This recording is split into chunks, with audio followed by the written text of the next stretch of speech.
ABP news आपको रखे आगे। बंगाल से सटा हुआ असम, तो बंगाल की तो हेडलाइन ये हो गई कि ममता दीदी की कुर्सी बनी हुई है, बीजेपी के सीटों में जबरदस्त इजाफा हो रहा है, लेकिन ममता को खतरा नहीं है। क्या यही बात मैं असम के लिए कह दूं? जो आपका पोल कह रहा है वो यही कह रहा है कि जो मुख्यमंत्री है सोनोवाल, उनकी कुर्सी पर खतरा नहीं है, कुछ सीटें कम हो रही है पर वो सरकार बना लेंगे। बिल्कुल बिल्कुल ये कहना ठीक होगा। और असम में मुकाबला तगड़ा हो सकता था, लेकिन कांग्रेस के दुर्भाग्य से वहां पे जो कांग्रेस के पुराने मुख्यमंत्री थे और मुख्यमंत्री पद के उम्मीदवार थे, वो बीमारी में उनकी मृत्यु हो गई, तरुण गोगोई जी की। और उनकी मृत्यु के बाद में कांग्रेस के बाद में एकदम से वहां पे लीडरशिप का वैक्यूम हुआ है।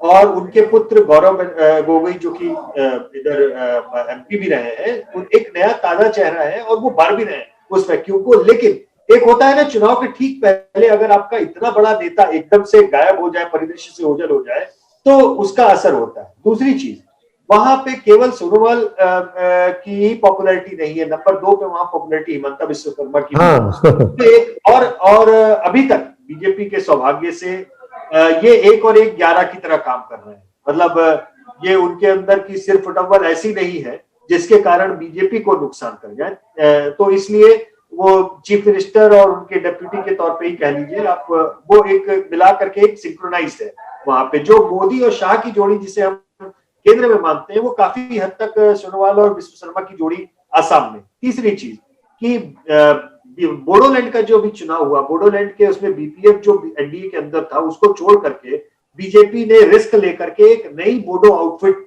के साथ में टाई अप किया और वो लोग जीते। तो अब एक ये होगा कि वो जो नई आउटफिट बनी है वो एनडीए के अंदर आएगी, और बीपीएफ जो है वो जब एनडीए से बाहर किया जाएगा तो वो संभावना है कि कांग्रेस के साथ में टाई अप करे, तो उसका समीकरण का थोड़ा अंतर पड़ेगा।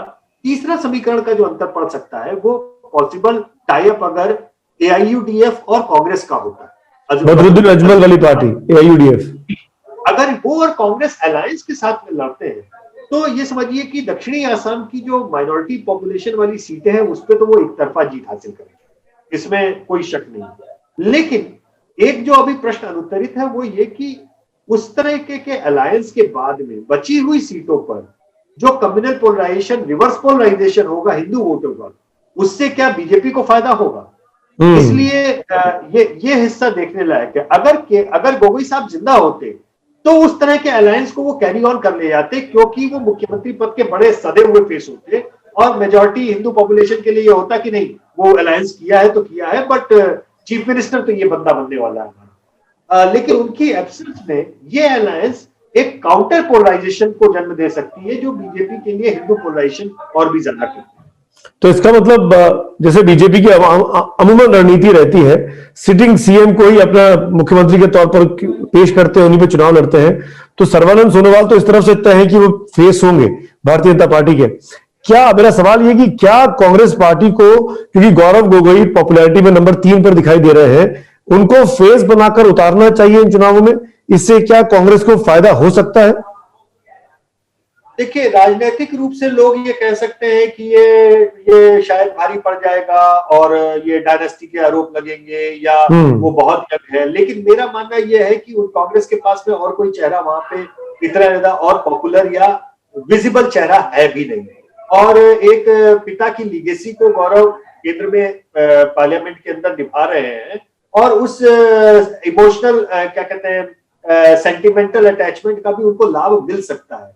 तो अगर वो सीएम कैंडिडेट और यंग है, सबसे बड़ी बात यह है कि वो दरअसल सामने जो मुख्यमंत्री यंग कहे जा रहे हैं उनसे भी बहुत यंग है, तो एक उसका लाभ हो सकता है और वो लॉन्ग टर्म के लिए प्रोस्पेक्ट भी हो सकते हैं। कांग्रेस अगर ऐसा करे तो उसको नुकसान तो कम से कम कुछ नहीं होने वाला है, फायदा हो सकता है हो जाए। लेकिन फिलहाल तो विश्व शर्मा और सोनोवाल की जो जोड़ी है, मुझे लग रहा है कि वो अपना एक सेकंड टर्म आसानी से निकालेंगे। एजीपी भी अभी एनडीए के अंदर मिलके ही लड़ेगी, उनके सामने ये स्थिति नहीं है कि वो अलग से कुछ करें। एजीपी अगर छोड़ दे बीजेपी को और वो कांग्रेस के अलायंस में चली जाए, इस तरीके का कोई बहुत बड़ा उलटफेर हो तो बात दूसरी है, लेकिन अभी उसकी संभावना दिख रही है।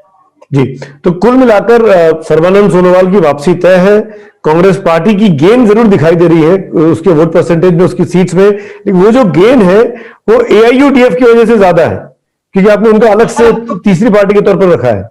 क्योंकि वो कहीं ना कहीं एक बीजेपी को हरा करके और सत्ता परिवर्तन हो, इसके साथ में जो वोटर कांग्रेस को अल्टरनेटिव की तरह देखता है वो उसकी तरफ जा रहा है।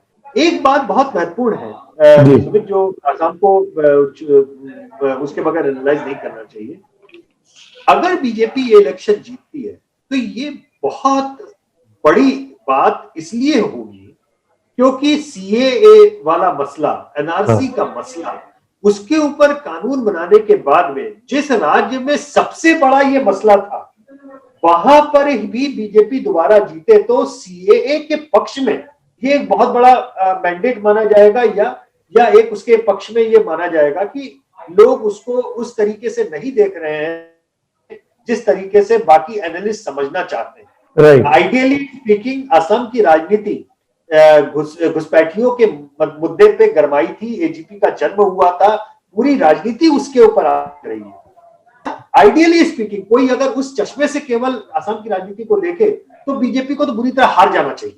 बिल्कुल इंपॉर्टेंट पॉइंट आपने टच किया। सीएए और एनआरसी तो शुरुआत ही वहां से हुई है और उसके बाद अगर बीजेपी वहां पे अपनी सत्ता बचा ले रही है, ये भी अपने आप में अनोखा है कि पहली बार बीजेपी की सरकार बनी और वो रिपीट कर ले रही है अपने आप को, कांग्रेस के गढ़ में अपने आप को रिपीट कर लेना वाकई में उस इलाके में पूर्वोत्तर में बहुत बड़ी बात है।